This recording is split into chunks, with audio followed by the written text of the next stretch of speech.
Should I make an emergency application for relief in a divorce case? This is a very difficult question.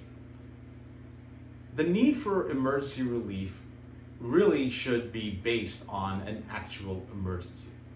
So for example, if your spouse has left you behind and you have 2 children and you're not receiving any support from your spouse, then an emergency application should be required.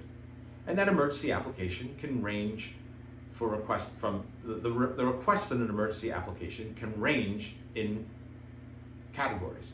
They can include the request for spousal support, child support, temporary custody, temporary visitation, an order granting you exclusive occupancy of your home, an order directing that the defendant leave or the other party leave the home so that he or she is not harassing you while the divorce case is ongoing.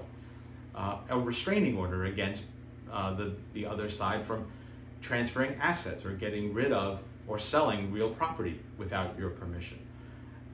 A request for temporary and interim attorney's fees is also sometimes appropriate in an emergency application.